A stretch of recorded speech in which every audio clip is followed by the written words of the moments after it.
Oke, assalamualaikum warahmatullahi wabarakatuh. Selamat datang di podcast Himasos.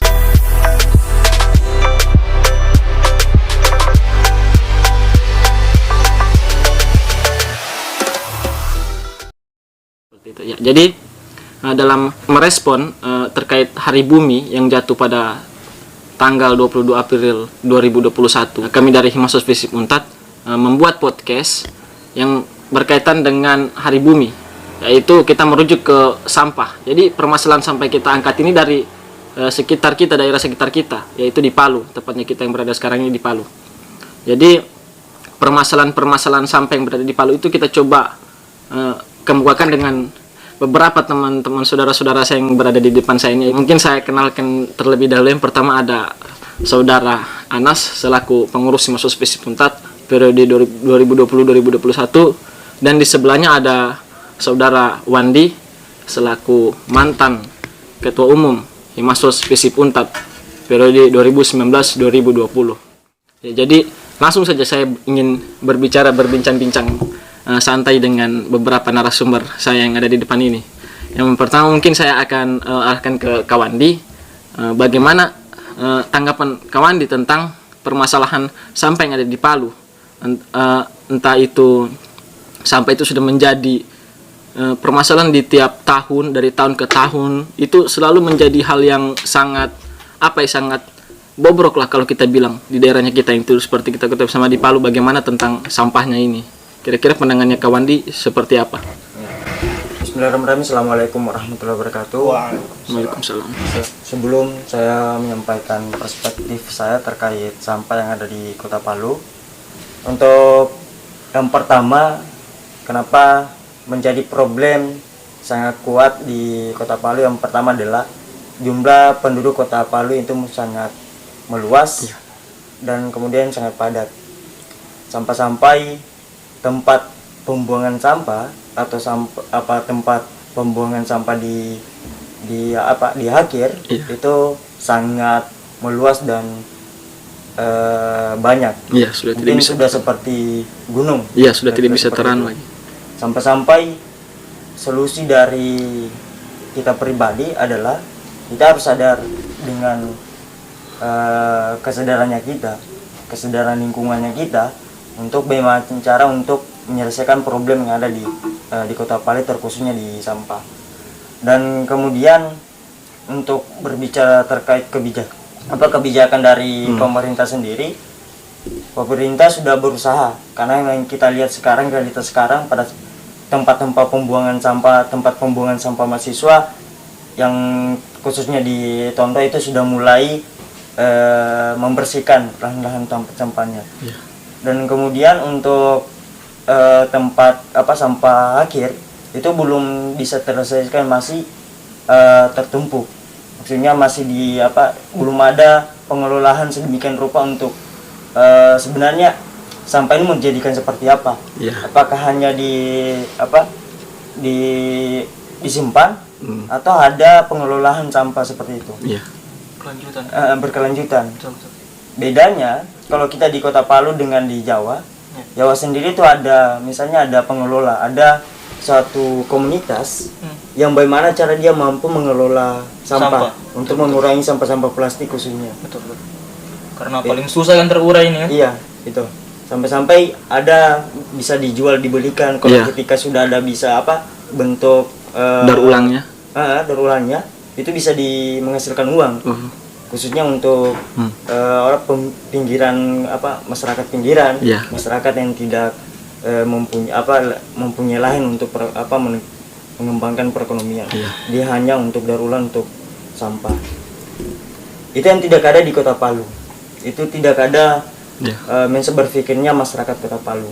Dan kemudian untuk kebijakan sendiri, perlunya pemerintah bisa menghasilkan ide kreatif terkait untuk bagaimana cara melakukan pemberdayaan masyarakat untuk mengelola sampah plastik khususnya, karena kebanyakan yang banyak itu sampah plastik. Dan kemudian kalau untuk sampah-sampah sampah-sampah yang bersifatnya organik hanya sementara, itu kan akan hilang saja.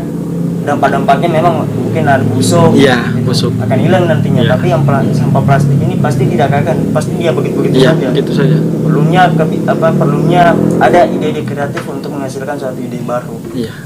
Oke. Itu dari saudara saya Kawandi. Jadi Kawandi mengemukakan tadi tentang penyadarannya masyarakat Kota Palu terkait sampah, karena di Palu ini memang pengelolaan sampahnya itu kalau saya yang sepengetahuan saya itu sudah, saya dari TPA itu sudah ada mengelola, cuman namun tidak terlalu terrealisasi, masih terhambat.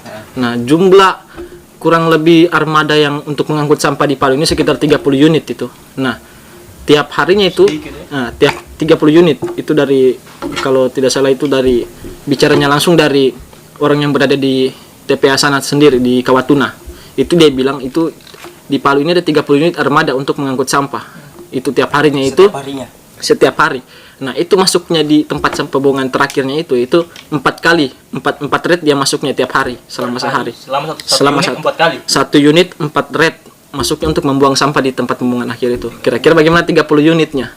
Itu kita bisa bayangkan. Nah, oke, mungkin saya akan lanjut lagi ke saudara saya Anas terkait bagaimana sih pengelolaan sampah yang sudah ada di Palu ini, atau pandangannya saudara tentang sampah yang sekarang ini mungkin lebih lebih tajam lah dibahas, karena berbicara soal lingkungan ini, itu yang dia punya hama yang paling besarnya itu sudah sampah kalau bicara lingkungan.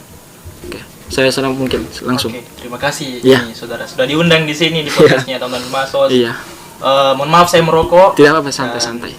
Mungkin kalau kita jangan kita santai lah begitu. Santai. Terlebih lagi saya mau memberikan sama teman-teman bahwa kita di sini juga bukan berarti paling ahli lah dalam bidang lingkungan dan sampah menyampah ini, maksud saya. Mungkin kalau soal sampah, soal untuk menghasilkan sampah kita paling ahli mungkin. Cuma untuk bicara soal daur ulang dan lain sebagainya kita mungkin belum ke situ. Tapi mungkin kita bisa bahas dari segi perspektif sosiologisnya nanti. Akan berlanjut di seiring kita nanti berdiskusi, berdialog di sini. Nah, maksud saya begini, coba kita refleksi kembali dengan beberapa kejadian baik bencana alam maupun non alam yang menimpa kita beberapa waktu ini ya. Yang kemarin sempat terjadi di Sulawesi Barat, di Mamuju, di Majene dan sekitarnya. Terus di NTT banjir. Terus di Malang dan sekitarnya itu ada gempa bumi dan lain sebagainya. Nah, maksud saya begini, berbicara soal Hari Bumi kan. Pertama saya ucapkan kepada teman-teman selamat memperingati Hari Bumi. Maksud saya begini, bahwa ini bukan masalah simpel begitu. Ini bukan masalah yang kita acuh tak acuh lah lagi dengan hal ini, bahwa ini sekarang sudah menjadi salah satu isu utama untuk kehidupan kita, bahwa ketika kita tidak menganggap isu ini isu rendahan dan yang tidak penting, maka terancamlah hidup kita, maksud saya. Nah, seperti banjir misalnya di NTT. Nah, kalau kita bicara soal dari lingkungannya kan bisa saja ada berbagai aspek faktor indikator yang menjadikan banjir, misalnya penebangan hutan, pembuangan sampah yang tidak baik dan sebagainya. Sebenarnya sekarang isu globalnya itu sebenarnya perubahan iklim. Mungkin teman-teman juga sudah sempat ikut soal itu. Perubahan iklim bagaimana perubahan terjadi pada suhu, cuaca dan angin yang terjadi pada suatu waktu, pada satu periode begitu. Nah, sebenarnya bencana perubahan iklim ini bisa berdampak baik bencana alam maupun non alam. Nah, bencana alamnya bisa saja curah hujan yang meningkat, kekeringan dan lain sebagainya. Nah, bencana non alam yang sama, maksud ketika kekeringan mulai melanda begitu, otomatis pasti kita punya tanaman, baik sawah, buah-buahan, sayuran pasti akan mati juga. Nah, bisa mengakibatkan kelangkaan pangan dan itu bisa mengakibatkan bencana kelaparan. Itu berbahaya sekali maksud saya. Dan itu dari kita juga begitu. Nah, sebenarnya kan dari 1970 ya kalau tidak salah ya. 1970 sudah diperingati Hari Bumi karena pada saat itu aktivis di Amerika begitu melihat sepertinya lingkungan sudah mulai rusak begitu. Karena mau tidak mau ya, walaupun seberapa banyak hartanya kita begitu, dengan pencapaiannya kita, gelaran dan sebagainya, kalau lingkungan rusak ya mau diapa juga. Kita mau beli hasil bumi dari mana? Tidak ada gunanya. Kita mau beli beras dari mana? Kita mau ya tidak ada lagi harapan, karena salah satu yang maksud saya, tanah adalah hidup begitu. Hidup adalah tanah. Utamanya. Tanpa tanah dan segala jenis produk di atasnya, maksud saya pepohonan, sayuran dan sebagainya, kita tidak bisa hidup. Walaupun kita punya uang berkantong-kantong, walaupun kita punya uang disimpan di bank, rekening mungkin triliunan. Ya kalau tidak ada hal yang mau dibeli untuk apa? Nah kalau kita bicara dari segi mungkin Marx bilang ya, kita bicara soal kapitalisme mungkin. Nah kalau saya maksudnya kita berpandangan kritis yang begini, ketika sumber daya alam dikelola hanya oleh segelintir orang, maka itu akan mengakibatkan malapetaka begitu. Dan ketika kita bicara soal sumber daya alam yang dikelola, pasti bicara soal industri. Nah bicara soal industri pasti bicara soal keuntungan begitu. Apa-apa yang diibaratkan soal keuntungan akan mengeksplorasi lebih dari apa yang dia butuhkan karena dia mengejar untung begitu. Mungkin teman-teman juga paham soal itu begitu. Mulai dari kapitalisme, mulai dari feodal, mulai dari komunal primitif sampai kita di kapitalisme begitu.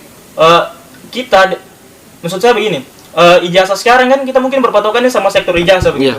Kita selalu cari kerja. Kita mungkin dibilang kalau di Lenin bilang angkatan kerja. Kita persiapan kerja untuk jadi kerja saja kan. Akhirnya akan begitu nanti. Maksud saya begini, hal paling sepele yang bahkan kita hari ini juga, mulai dari sampah plastik, apa yang kita beli, mulai dari rokok juga kan, itu menyumbang juga polusi dan sebagainya. Nah sebenarnya ini berkaitan dengan perubahan iklim yang kenaikan suhu gas bumi, kenaikan permukaan bumi, suhu permukaan bumi. Nah sebenarnya kita kan butuh juga suhu permukaan bumi, karena kalau tidak ada suhu permukaan bumi ya kita akan dingin, tidak ada makhluk yang bisa hidup di atas bumi kalau tanpa adanya suhu dari matahari yang masuk ke bumi. Nah tetapi dengan adanya deforestasi atau perusakan hutan massal, pengalihan fungsi lahan, misalnya pembukaan lahan kelapa sawit yang kita tahu menjadi suatu momok berat di kita punya hidup sekarang begitu, di lingkungan sekarang. Misalnya limbahnya itu juga berpengaruh sama kita begitu. Nah terus juga seperti pemanasan global yang naiknya konsentrasi gas metana begitu, gas karbon dioksida maksud saya, yang mengakibatkan ya terperangkapnya panas bumi. Jadi tidak keluar lagi, tidak dipantulkan keluar, tapi terperangkap di gas bumi dan itu membuat panas sekali. Akhirnya misalnya kebakaran dan lain sebagainya. Nah itu sih kalau bicara sosiologisnya kan kita ya interaksi masyarakat sekarang, apa yang tidak menghasilkan sampah begitu. Semua pasti akan mungkin agak lebih jelek itu bilang masyarakat sampah begitu. Dalam artian bukan kita masyarakat yang sampah, tapi dalam setiap hari mungkin kita lebih harus memikirkan begitu apa yang kita lakukan sekarang. Kalau saya itu sih untuk permulaan. Maksudnya kita hari bumi ini jangan cuman sekecil kita bicara tentang sampah, tapi banyak sekali dampak yang timbulkan begitu. Permasalahan lingkungan yang lainnya ini masih karena itu berpengaruh baik dari kita punya hidup dan juga baik bencana alam maupun non alam itu berpengaruh sama kita punya hidup. Mungkin kalau bisa dibilang kita sangat mengundang kiamat lebih cepat begitu bagi kita punya diri sendiri. Memperkecil untuk kiamat itu datang. Semakin cepat, semakin rusak lingkungan ya semakin cepat itu kiamat datang yang kita dan itu akibat kita punya aktivitas sendiri, membuang sampah sembarangan, membabat hutan sembarang, batu bara, faba dan lain sebagainya, plastik batu emas. Kemarin juga kan ada PP nomor 21 ya kalau tidak salah saya, yang baru ditekan sama Pak Jokowi soal bagaimana limbah B3 atau limbah kelapa sawit dan faba fly ash batu emas dari batu bara itu tidak dimasukkan lagi sama limbah berbahaya, padahal itu berbahaya sekali bagi lingkungan. Nah, di sini juga kita bisa lihat bahwa memang pemerintah tidak punya komitmen kuat begitu dalam melestarikan lingkungan, dalam memelihara lingkungannya. Padahal kalau dengan pikiran yang logis ya, rusaknya lingkungan apa yang mau diambil begitu? Belum lagi investasi yang ditekannya Omnibus Law datang investasi buka lahan lebar, padahal itu menurut saya mengundang kerusakan dan itu membawa, kalau kita bicara soal sejahtera itu adalah ada kerja dan lapangan kerja yang terbuka. Bagi saya tidak. Apa gunanya kita kerja kalau duit yang kita dapat dari situ tidak bisa dibelikan oleh apapun karena kita punya lingkungan sudah hancur. Betul. Seperti itu. Mungkin bisa berlanjut dari kita teman-teman mungkin. Oke, mungkin terima kasih dari saudara. Maaf ini saya sudah santai. Karena kalau berbicara soal kerusakan lingkungan ini di hari bumi ini memang cukup meluas kalau kita berbicara tentang kerusakan. Karena kita tahu di usia bumi yang cukup tua pada saat ini itu malah bukan makin diperbaiki orang itu, kalau manusia makin tua itu makin dicarikan obat. Tapi kalau kita sekarang kita lihat manusia makin dirusak, makin dipercepat lah supaya kita ini kiamat. Dan itu kita adalah perusak. Itu seperti itu. Lebih konyolnya. Makanya itu perlulah kita kesadaran dari diri kita sendiri bagaimana kita menyikapi tentang permasalahan lingkungan yang ada di sekitar kita ini, karena itu yang menjadi hal utama yang sebenarnya sekarang ini. Itu hal utama, karena kalau tanpa lingkungan kita mau bagaimana lagi, kita mau di mana, kita mau tinggal di mana. Karena saya mau bilang alam tidak akan lestari kalau hanya sekedar embel-embel. Dalam artian cuman hari ini kita mungkin melihat berbagai banyak embel-embel melestarikan, berbagai banyak pamflet dan lain sebagainya di Hari Bumi, pelestarian lingkungan. Tapi tanpa kita sadari sendiri kita hanya sebatas itu, tapi tidak punya suatu aksi yang memberikan impact betul-betul terhadap pelestarian lingkungan. Misalnya, ya mungkin kalau kita secara mikronya kita kembali pada diri kita sendiri begitu. Mungkin ya apa sih yang bisa kita lakukan begitu? Sebenarnya apa kita bisa lakukan dari diri sendiri begitu kan? Makanya ini kita akan berlanjut nanti kita akan membuat lagi penyadaran agar lebih ke tindakan ke masyarakat. Mungkin saya akan beralih ke Kawandi lagi. Jadi saya akan mungkin sedikit bisa Kawandi memberi pernyataan lah sedikit tentang apa sih yang sebenarnya ini, kalau dari pandangannya Kawandi, tindakan yang kita sehari-hari atau bisa kita lakukan sampai dalam waktu yang panjang, berkepanjangan, untuk bagaimana kita melestarikan lingkungan kita supaya tetap semula dan kembali lagi seperti dulu. Karena kita tahu bersama sekarang polusi apa semua itu sudah tidak sesuai lagi. Yang pertama sebenarnya kita harus kembali pada dirinya kita masing-masing. Apakah kita layak untuk merubah lingkungan, atau malah kita hanya sebatas banyak pikiran keluar tapi implementasi di dalam pikiran kita itu tidak terrealisasi. Itu yang saya maksud.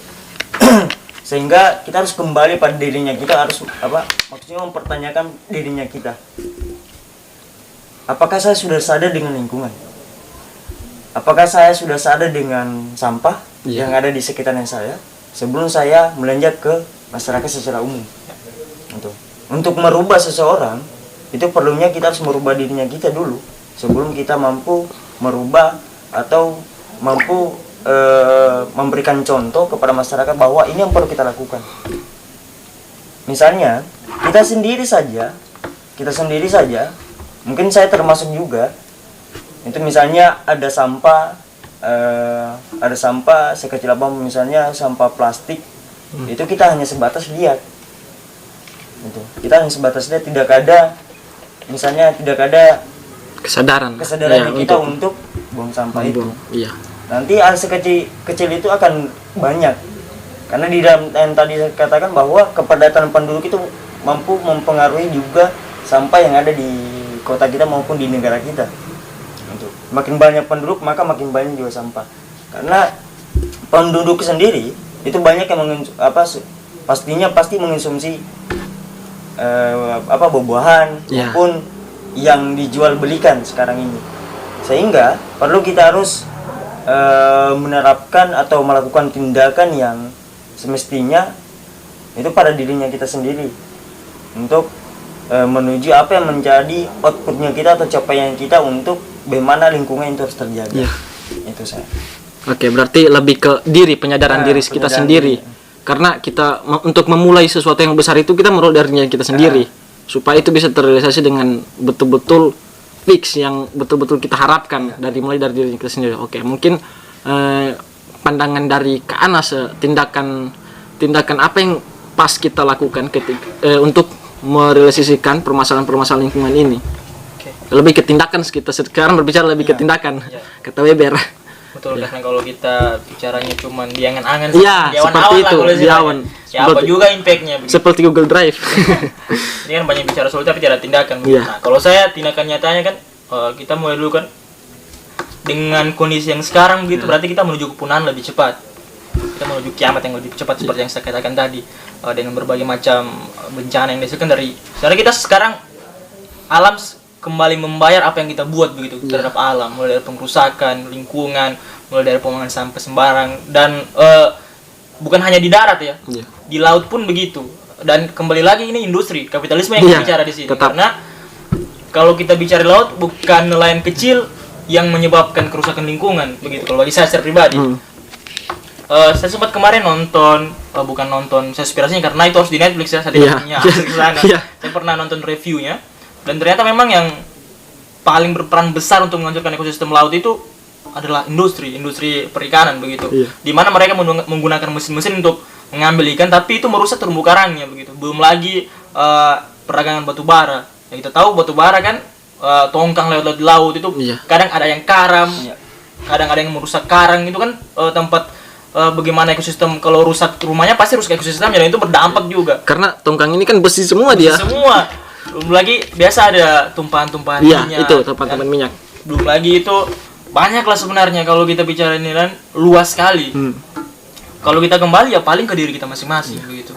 Bagaimana kita harus yang Pram Budi Tanturu bilang ya kita harus adil sih dari pikiran. Kalau menurut saya kita harus bijak sih dari pikiran. Kita harus lebih, mungkin sekarang kalau dulu kan cuma 3R, reuse, reduce, recycle. Sekarang mungkin sudah jadi 7. Ada sudah refuse, menolak, ada sudah namanya replant atau menanam kembali, ada sudah namanya recycle atau mendaur ulang, ada juga reduce untuk menurunkan kita punya konsumsi terhadap bahan-bahan yang merusak lingkungan, ada juga recycle, mendaur ulang juga, ada juga namanya rethink, memikirkan kembali ke pikiran kita masing-masing bahwa sekarang sudah saatnya kita wake up begitu. Kita sudah bangun bahwa memang apa yang kita lakukan kalau kita diam terhadap lingkungan ini, terhadap kita dan kita juga ikut menyumbang kerusakan lingkungan, suatu saat dan apa yang kita terima sekarang itu tidak sadar bahwa itu hasil dari yang kita buang juga begitu. Kalau di Kaili, masyarakat Kaili bilang belorakavia begitu. Jarapovia jarakava begitu. Artinya kalau kita buat hal yang baik, kita pasti dapat baiknya juga. Kalau kita buat hal yang buruk, pasti kita dapat buruknya juga. Nah, mungkin kalau di pepatah Indonesia bilang apa yang kau tanam pasti kau tuai juga. Semua kan kembali pada dirimu sendiri. Itu circle of life-nya begitu. Perputaran hidupnya seperti itu konsepnya. Ya, apa yang kau tanam pasti kembali pada dirimu sendiri bahwa kau harus bijak begitu. Apa yang kau beli tiap hari kan kita biasa beli rokok. Iya. Ini pun plastik juga. Sebagian sekitar 30% plastik juga. Ini juga plastik. Pun ada yang tidak bisa di-recycle kembali, ada yang tidak bisa didaur ulang kembali. Seperti styrofoam. Styrofoam tidak bisa didaur ulang. Sekarang itu sepertinya kalau saya tidak salah, maaf kalau saya keliru, ada satu aturan yang mengharuskan bahwa tidak boleh digunakan styrofoam. Di Bali juga plastik sudah mulai tidak diharuskan. Dan maksud saya begini, harusnya negara sebagai pemegang kebijakan tertinggi secara konstitusional itu bisa mendorong suatu aturan yang ya kita harus mulai melestarikan lingkungan, mulai dari investasi yang harus ramah lingkungan begitu.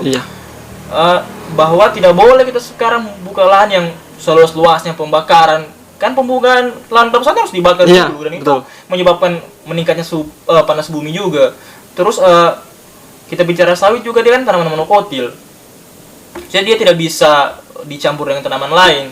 Dan kalau bicara gas karbon dioksida kan kita bicara proses pernafasan atau biologinya di tumbuhan kan menyerap karbon dioksida dengan oksigen begitu. Nah, kalau tumbuhannya dikasih mati juga dan produksi karbon dioksidanya juga lebih ditingkatkan ya, maka akan semakin meningkat kita punya suhu panas bumi begitu. Kembali pada diri sendiri, kalau saya kembali ke pikiran dan itu akan menjadi tindakannya kita. Karena sebagaimanapun apapun harus dimulai dari pikirannya kita. Kalau kita bijak dari pikirannya kita bahwa hari-hari yang kita lewati setiap hari bahwa ya saya tidak boleh terlalu mengonsumsi hal yang berbau plastik, atau misalnya paling sederhananya kalau menurut saya ya kita harus bertanggung jawab pada sampahnya kita sendiri. Itu yang paling sederhananya. Kalau mungkin kita bicara solusi nanti ya, kita bicara mungkin akan berlanjut lagi. Kalau saya kembali ke pikirannya kita masing-masing gitu. Kadang sekarang kita berbicara banyak kayak sekarang kan mungkin kita berbicara banyak soal plastik, tapi apa kita punya sumbangsi begitu untuk lingkungannya kita? Paling kecil sekali begitu. Nah, yang saya mau bilang ya itu harus kita tingkatkan. Bagaimana caranya kita melestarikan lingkungan, tapi betul-betul bukan secara kata begitu, bukan cuma secara kalimat, bukan secara embel-embel atau apa yang begitu pada diri kita, tapi secara aksi nyata begitu. Aksi nyatanya bisa mulai dari pengurangan kita punya konsumsi terhadap plastik. Kita kan konsumerisme sekali orangnya, sangat konsumernya aktif lah, beli terus saja. Harusnya kita sudah mulai memikirkan ya, tidak boleh bahwa ada hal yang misalnya ketika saya membeli plastik yang setiap hari berapa plastik yang saya jual itu hanya berakhir di TPA kan. Misalnya kan kita biasa dengar namanya lihat atau di pembuangan sampah, buanglah sampah buat tempat. Tapi kita tidak pernah tahu berakhir di mana sampah ini. Kita tidak pernah pikirkan ini mau sampai di mana nanti akhirnya. Paling kita kalau misalnya kita buang itu sampah, sudah tahu datang yang dari dinas sampah, ambil dinas lingkungan hidup kan ambil taruh buang di tempat pembuangan air begitu. Terus selesai di situ hanya di situ timbun. Padahal ini sampai mati pun kita masih ada nih barang karena kalau tidak di-recycle. Nah, kadang-kadang itu yang kita tidak pahami. Kita sekarang ya beli-beli saja, konsumtif sekali kan. Beli yang penting enak kan hidup kan. Hidup kita kan sudah mulai agak ke Eropa ini. Ya terserah, persetan Iyo dengan lingkungan yang terserah, yang penting saya makan, yang penting saya minum. Mencontohi orang-orang negara lain. Padahal orang negara lain maunya ke Indonesia. Iya, seperti itu. Orang bilang sejahtera itu orang-orang Eropa, padahal tidak. Bahagia itu tidak bisa, sejahtera itu bukan cuma soal kau punya kerjaan dan uang, tidak. Tapi soal makan juga. Biar kau punya banyak uang, kalau tidak punya lingkungan yang sehat, kau mau kemana? Mau kemana? Mau jadi apa kita? Padahal soalnya kita bisa berdikari sendiri lah, Yeah. kita punya sumber daya alam. Maksud saya begini, ketika sumber daya alam itu dipisahkan dari sumber daya manusianya, dari masyarakatnya, dan diolah hanya sebagian kecil orang, kita sebut dengan kapitalisme, itu kan berbahaya begitu. Karena akan menciptakan ketimpangan. Orang-orang yang diambil pasti dalam dalam proses maksud saya dalam proses kapitalisasinya, dalam proses komersialisasi sumber daya alamnya pasti akan menimbulkan berbagai macam konflik baik horizontal maupun vertikal. Bagaimana masyarakat dipisahkan dari sumber daya alamnya dan dia tidak bisa mengelola hutannya lagi. Dan pasti dia bergantung sama perusahaan itu, dan itu berbahaya begitu maksud saya. Karena ya kayak seperti yang saya bilang tadi, berbicara tentang kapitalisme pasti keuntungan yang dapat. Ya, tetap profit ya. Eksploitasi terus, ekspansi terus. Mengarahnya ke situ tetap. Masih mengarahnya akan ke situ. Dan kita tinggal lihat, sekarang ada banjir. Iya. Kenapa banjir? Padahal kita yang kenapa banjir? Kenapa kelaparan? Kenapa air di sungai sudah habis? Padahal kita tidak sadar. Penerbangan yang kita lakukan itu yang menyebabkan. Nah, kalau kita kembali pada pertanyaanmu tadi ya, kembali pada diri sendiri. Bijaklah dari pikiran sampai ke perbuatan untuk memilah sampah, dan sehari-hari kita bahwa mulai mengurangi penggunaan sampah plastik sekali pakai begitu.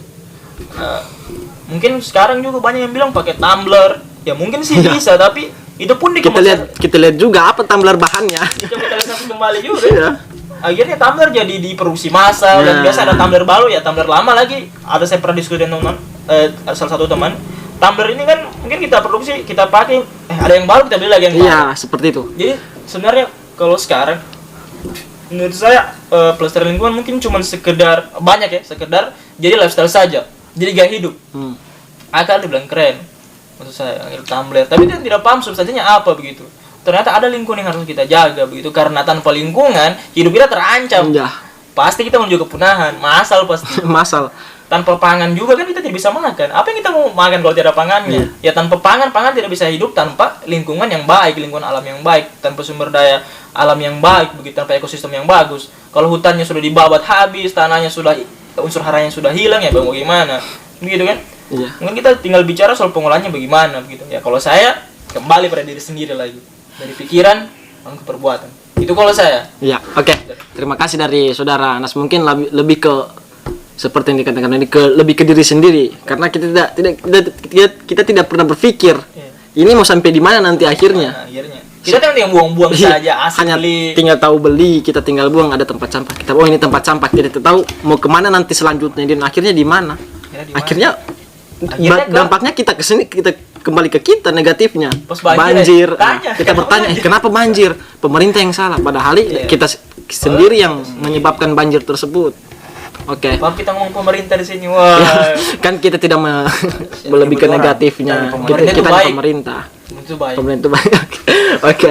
Mungkin saya lagi ke kawan di sini. Kawan ini kan salah satu orang yang memang berpengalaman kemarin di kepengurusan Himasos Visip Untat kemarin kan sebagai ketua umum. Sekarang saya panggilnya Mangten berarti ini Kak. Saya panggil Mangten. Ya. Bagaimana kawan ini kira-kira ketika pendapatnya kawan ini, saya bertanya melihat beberapa orang yang berkumpul misalnya membuat satu acara, itu sampah itu mereka biarkan begitu berserakan itu sampah itu. Dan di situ Kawandi, bagaimana penglihatannya Kawandi secara menurut Kawandi di satu tempat? Yang pertama, manajemen kegiatannya itu hancur. Ya, manajemen kegiatan. Kalau untuk buat kegiatan, misalnya kalau kita kegiatan di lembaga, di komunitas maupun pesta pernikahan, pasti adanya struktural yang dibentuk. Itu. Di dalam strukturalnya nanti itu dibentuk pasti ada tim untuk terkait sampah yang ada ketika pasca selesai kegiatan. Ketika itu tidak ada, pastinya akan terhambat. Oke, minta maaf tadi karena ada kesalahan sedikit teknis, mungkin kameranya mengantuk setahu atau apa. Berarti tidak ada sponsor kan? Iya, tidak ada sponsor, mungkin siapa tahu pemerintah bicara pemerintah. Siapa tahu ada sponsor kan lagi. Oke. Ya, jadi mungkin kita lanjut saja ke kawan tadi, menyikapi bagaimana tentang tadi sampai di kira-kira di manajemen yang struktural itu. Iya, mungkin bisa dilanjut. Terkait itu yang perlu kita bentuk sebelum kita melangkah lebih jauh lagi. Ketika awalnya itu sudah rusak, sudah hancur, maka kedepannya itu atau kegiatan-kegiatan selanjutnya itu akan hancur juga. Perlunya di dalam strukturalnya itu perlunya kita harus melakukan tatanan yang rapi untuk mencapai perubahan gitu. Dan kemudian yang tadi ketika ada pesta baru dia acuh tak acuh dengan misalnya sampah, misalnya dia di apa yang dia konsumtif itu cuma dibuang saja. Kita yang merasa kita memiliki kesadaran atau mungkin misalnya kita berpikirnya kita itu mungkin lebih berpikirnya kritis, mungkin kita akan tersentuh hatinya kita untuk bagaimana orang-orang yang di sekitar ini itu buang sampahnya itu tidak buang pada tempat yang sudah ditentukan oleh pemerintah maupun sudah ditentukan oleh masyarakat sekitar. Karena bukan cuma dia yang merasakan, tetapi masyarakat sekitar yang merasakan hal itu. Misalnya kita buat kegiatan di suatu tempat, baru itu tempatnya itu tempat masyarakat yang misalnya padat. Iya. Baru kita pas selesai buat kegiatan dibiarkan. Pasti bukan dia yang bukan dia yang merasakan hal itu, tetapi masyarakat sekitarnya. Sehingga kita individu yang memiliki kesadaran mungkin sedikit saja, kesadaran terkait sampah, pasti tersentuh hatinya kita untuk bagaimana kita bisa menyelesaikan masalah ini atau problem ini gitu. Dan kemudian juga pastinya banyak, kalau untuk berbicara tentang pemerintah, pastinya banyak pemerintah yang acuh tak acuh dengan sampah. Dia malah mungkin pada saat ini itu malah investasi penanaman saham untuk bagaimana cara perekonomian pemerintahan untuk lagi-lagi ke profit. Kotanya itu akan meningkat. Tapi dia tidak melihat itu bagaimana dampak-dampaknya nantinya itu sampah. Pasti yang lebih besar nanti itu dampak-dampaknya nanti itu pasti sampah. Pasti soal lingkungan. Itu. Karena lingkungan dengan manusia itu sangat dekat. Sangat dekat sekali. Tidak lepas dari manusia dengan lingkungan, karena itu berjalan dengan searah, berjalan dengan bersamaan. Ketika manusianya itu malah acuh tak acuh dengan lingkungan, pasti lingkungan juga pasti malah sebaliknya. Ketika misalnya manusia melakukan penanaman investasi atau eksploitasi, buka lahan sebesar-besarnya, pengerukan, pasti lingkungan juga akan marah dengan hal itu. Walaupun makin marah. Sehingga dampaknya misalnya banjir. Siapa yang terjadi? Siapa yang mengakibatkan banjir itu? Pasti manusia. Iya. Siapa yang kena? Yang pasti kena juga kita. Manusia juga. Sehingga kita bisa menyimpulkan bahwa kerusakan lingkungan maka akan terdampak pada kerusakan manusia juga. Hilangnya lingkungan juga, maka manusia akan hilang juga.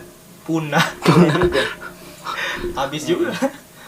Iya, oke. Berarti lebih ke diri kita sendiri lagi kembali ke situ, karena ini hal yang terkecil itu kalau kita berbuat dari diri kita sendiri itu akan memang jauh lebih baik nanti impactnya ke depannya. Lagi kan kalau kita label kita sebagai mahasiswa kan ada namanya agent of change.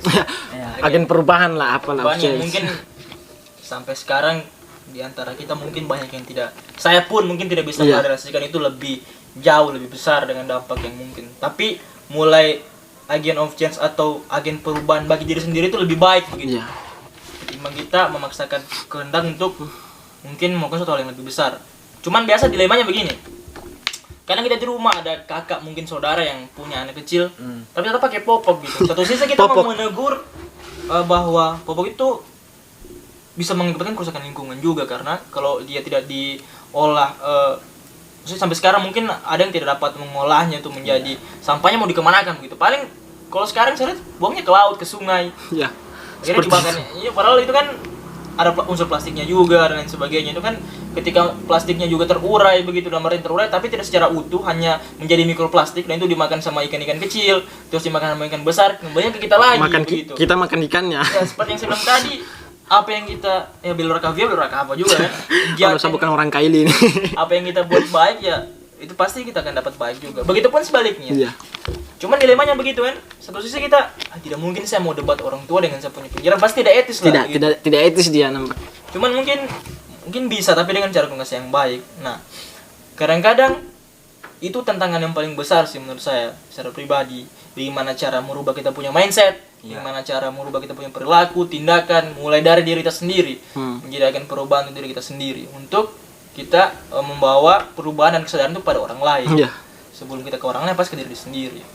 Ya oke. Tapi sih kalau masyarakat sudah rasa juga dampak negatifnya akibat yang mungkin mereka bisa sadar. Cuman sayangnya mulai dari pendidikan kita, mulai dari kita punya cara interaksi tiap hari, jarang kita diajarkan soal seperti ini, soal lingkungan. Iya. Ya masyarakat, ya mungkin kita bukan mengukur ya, kita tidak bisa juga mengukur pengetahuan masyarakat, tapi tidak. Tapi kita lihat sekarang memang realitanya seperti itu, faktanya seperti itu, bahwa jarang masyarakat yang tahu apa sih soal isu lingkungan, apa sih soal perubahan iklim.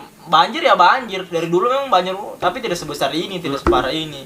Ya masyarakat tidak akan tahu soal bahwa hasil-hasil produk kapitalisme mulai dari plastik dan lain sebagainya, mulai dari batu bara dan sebagainya itu berpengaruh yang kita beli dan kita buang itu, kita tidak tahu cara mengolahnya, mulai dari cara merecycle-nya atau mendaur ulang kembali, yang tidak masyarakat tahu ya.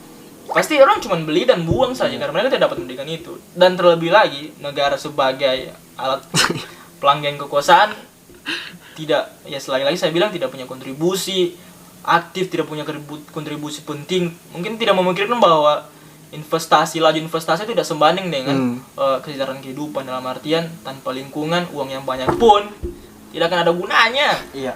Percuma. Seperti mungkin teman-teman juga sempat dapat 28 September kemarin kita mungkin sama-sama. Saya sama anak saya, mungkin sama kawan mungkin pas itu ya. Iya. Bahkan orang 30 juta pun orang mau beli beras tidak dikasih karena pada saat itu sangat langka sumber pangan itu. Itu gambarannya lah kalau kita lingkungan hancur. Susah memang. Biar bagaimanapun orang biar punya ubi saja jadi suatu hal yang sangat luar biasa pada saat itu. Istimewa. Karena orang tidak bisa makan, mau makan apa orang? Uang banyak tapi mau digoreng. Bensin full jadi bahan rebutan. Karena orang bilang ya segalanya adalah uang. Ya mungkin memang segalanya adalah uang, tapi tanpa uang mau dibelikan apa juga sih sebenarnya. Tanpa makanan habis juga. Uang pun tidak berharga. Kalau lingkungan hancur. Uang tidak bisa dibelikan lingkungan. Ya betul. Setengah mati. Yang bisa memberikan lingkungan itu kesadaran. Mungkin kita bisa mulai revitalisasi langkah kecil, menghijaukan kita punya tempat sekitar, itu mungkin langkah besarnya. Oke. Dilemanya kan kita keluarga biasa begitu. Memang hal-hal yang seperti itu memang menjadi pemikir berat karena dilema ini itu yang susah. Ada kakak perempuan juga. Iya, kita mau tegur. Pakai pembalut. Iya, seperti itu. Juga paling tinggal buang. Kita mau tegur kan bagaimana kan? Di TPA paling hasilnya bagaimana mau diapa nanti? Mungkin penghulu mau ambil. Cuma berlapis-lapis saja. Seperti itu yang dia kan hanya yang begini yang bisa jadikan uang seperti itu. Jadi kalau di bulan Ramadan ini kan pasti tambah banyak bungkus makanan takjil yang kita beli tiap hari plastik sekali pakai itu banyak sekali dan itu cuma dibuang sembarang karena ya itu kembali lagi pengetahuan penjualnya mana dia tahu kalau plastik berbahaya bagi lingkungan ya. Dia kan hanya tahu menguntungkan. Iya. Dan mungkin juga jarang saya lihat mungkin saya juga yang jarang nonton mungkin ya. Mungkin dari segi keagamaan jarang mungkin pemuka-pemuka agama yang mengajak untuk ayo lestarikan lingkungan. Karena mungkin di agama juga apa yang kita buat juga kerusakan dari kita juga begitu. Ya kita harus kembali ke lingkungan karena selain itu perbuatan baik, perbuatan mulia itu juga bisa kembali pada dirinya kita begitu. Iya. Tapi jarang saya lihat. Jarang. Mungkin bicara cuma soal. Semoga yang dengar. Semoga yang dengar. Amin. Tapi jangan saya dipersekusi. Oh tidak. Oke, jadi itu dari beberapa narasumber saya. Jadi kalau saya juga melihat ini pertanyaan saya lagi. Oke, saya melihat di Palu. Iya, di Palu ini masyarakat yang di perkotaan sana itu seperti apa ya? Entah dari dinas lingkungan atau pemerintah kayaknya sudah tertumpuk sampah baru ditaruh papan dilarang buang sampah di sini. Berarti sama saja kalau kita berpikir tunggu sampah dulu memenuhi Palu ini, baru dipasang larangan untuk buang sampah. Karena seperti itu yang saya dapatkan sering. Sering sekali begitu. Di mana tempat sampah berkumpul, dibersihkan dulu, lalu ditempel. Nah, itu sering terjadi itu. Ada yang lucu juga. Iya. Ya Allah, ambillah nyawa orang yang buang seperti sampah di itu. sini. Padahal pas pertama itu tidak dibiarkan. Itu tindakan, Iya. bukan minta doa. Kalau cuma minta doa, saya juga bisa. Semua orang pun bisa. Semua bisa. Hewan Ada pun yang berdoa. Pakai bahasa binatang, AJG yang buang anjing. Seperti itu. Atau setan apa. Ada disensor nanti ini. Tet. Iya. Oke, mungkin itu saja. Mungkin Oh, kalau saya ada yang mau bahas sedikit. oh ya, Kalau mungkin masih ada. Masih ada durasi waktu ini mungkin. Sekitar ya 5 menitan lah. Kalau saya salah satu juga solusinya itu Ya. kita kembali ke kearifan lokal masing-masing. Kearifan Misalnya lokal. kita mulai mengganti botol-botol seperti ini, mulai kembali ke kearifan lokal kita, mulai Iya. dari tas, penggunaan pakaian bahan sekali pakai. Nah, di kearifan lokal kita punya juga namanya buah kerajinan tangan. Misalnya seperti tas dari kerajinan Netu, juga dari tumbler dari bambu, saya sempat lihat. Itu. Saya tahu. Mulai dari garpu yang dari kayu dan sebagainya. Jadi kita tidak menggunakan plastik begitu. Kita kembali ke kearifan lokal. Sebenarnya perilaku hidup seperti itu sudah diperlakukan oleh kita punya nenek moyang ratusan tahun lalu, dan itu tidak merusak bumi begitu. Dalam artian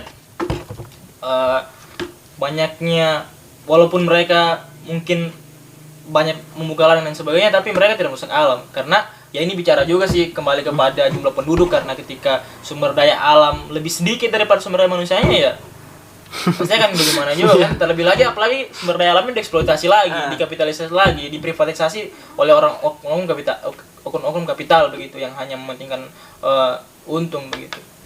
Kita kembali ke kearifan lokal. Cuman kadang-kadang saya pernah diskusi juga dengan satu orang teman juga. Iya. Dia mengatakan bahwa kadang-kadang kearifan lokal tidak selalu arif begitu, tidak selalu ramah lingkungan. Misalnya ada adat yang mengharuskan orang bangun rumah pakai kayu tertentu begitu. Nah, kayu itu mungkin dalam satu Untuk kebutuhan dalam satu sisi, kayunya sudah tergolong terancam punah begitu. Tapi tetap diambil karena unsur adat. Nah, mungkin itu bisa dirubah. Makanya dibilang kearifan tidak selalu arif, karena tidak selalu kearifan. Seperti Mungkin itu. Lebih ya itu mulai kesadaran kita mulai sebarluaskan lagi kepada orang lain begitu mengenai lingkungan sekarang, karena mau tidak mau kerusakan lingkungan ya habis juga ke kita juga akhirnya. Tetap imbasnya kembali ke kita. Kita juga. Seperti itu. tertarik dengan tadi yang kearifan lokal. Iya. Dan saja semua mungkin kebanyakan di Kota Palu mungkin punya hal itu pada dirinya. Kalau sekarang Masih juga, ada sih, masih ada. Cuma tidak ada dorongan dari pemerintah, Betul. tidak ada dukungan dari Seperti itu. pemerintah. sepertinya kita tidak boleh berharap lebih ya, Iya. nanti di PHP. Iya. Jangan bicara Kalau ada Saya di pertanyaan. PHP sama pacar. Oh iya. Misalnya kalau ada dorongan dari pemerintah, pasti orang bersungguh-sungguh untuk buat, Akan serius dia nanti. mengelola plastik dan lain sebagainya. Sebenarnya sekarang juga sudah banyak gerakan-gerakan soal aktivis-aktivis lingkungan yang menyuarakan soal hak pelestarian lingkungan. Sekarang juga sudah banyak NGO juga yang bergerak di bidang pendaur ulangan botol-botol sampah-sampah plastik. Iya, sampah plastik. Ya. Nah, sampah plastik seperti ini kan bisa didaur ulang menjadi meja dan sebagainya. Banyak Cuman fungsinya. sayangnya biasa tidak memiliki nilai jual yang lebih daripada produk aslinya begitu. Nah, terus bisa juga didaur ulang menjadi paving, Iya. bisa juga didaur ulang menjadi minyak, bahan bakar minyak, minyak tanah. Saya kemarin sempat lihat juga Nah, paping saya pernah lihat itu paving. dihancurkan. Sebenarnya mulai ke situ sih, cuman pembakaran ini kan juga Ya, tidak polusi. baik juga kan, polusi juga. Kalau di Singapura itu ada salah satu pendaur ulangan yang mereka mungkin lebih memiliki sistem daur ulang yang lebih baik, pengolahan sampah yang lebih baik daripada Indonesia. Jadi dikumpul terus dibawa ke satu pabrik dan itu dibakar dengan suhu yang tinggi, itu menghasilkan energi juga, tapi sampahnya hilang. Berarti jadi energi. Dan udara yang dihasilkan itu udara bersih. Itu yang saya pernah lihat kemarin, dan saya rasa mungkin kita mulai menyentuh sana, cuman mungkin lebih jauh ya mungkin ke sana ya. Ya semoga saja didengarkan. Semoga kita kembali pada diri sendiri ya. Itu. Ya, Mungkin kita melakukan gerakan-gerakan lebih nyata lah. Amin. Setelah ini apa begitu? Iya. Kan? Kita mengarah ke sampah ini memang luas memang. Ya luas. Mungkin tidak durasi Ya. mungkin tidak akan sampai. Tidak akan sampai. Mungkin sewasa pas kamera Bang ya. Mungkin 1 bulan lah kita sampai bajenggot di sini. Sampai gondrong saya di sini. Cuman kalau bicara juga kan tidak guna ya. Iya, seperti itu. Kita akan timbulkan tindakan yang nyata lah, seperti itu.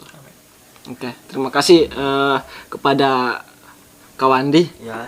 dan Kak Anas yang sudah sempat jauh-jauh mungkin dari Donggala hadir di sini untuk membersamai kita di sini di Himasos Podcast. Kak Wandi juga saya ucapkan terima kasih sudah menyempatkan waktunya. Terima kasih juga sudah diundang ini. Iya. Negara kuenya. Nanti selanjutnya mungkin ada. Nanti itu kan sampah juga nanti sampah. Oke, terima kasih. Jadi itu saja mungkin bincang-bincang santai yang penuh dengan, memang saya dapat banyak ilmu memang malam ini tentang lingkungan dan sampah. Temanya kita kan sampah kita malam hari ini. Nah, jadi lebih ke penyadaran kita sendiri. Bagaimana kita merespon apa yang kita gunakan ini itu sampah atau tidak. Itu akan berakhirnya di mana. Itu yang jarang kita pikirkan. Seperti itu. Kita lebih bijak lagi, lebih cermat lagi tentang sampah. Seperti saya tertarik juga seperti yang dikatakan karena tadi tentang kearifan lokal itu saya sangat tertarik. Mungkin akan saya lebih dalami lagi tentang itu, kearifan lokal, supaya bagaimana penyadaran diri sendiri itu memang sangat penting. Itu lagi-lagi kembali ke diri sendiri. Oke, mungkin cukup sekian Himasos Podcast pada malam hari ini. Saya akhiri. Assalamualaikum warahmatullahi wabarakatuh dan salam Giminsaf. Salam.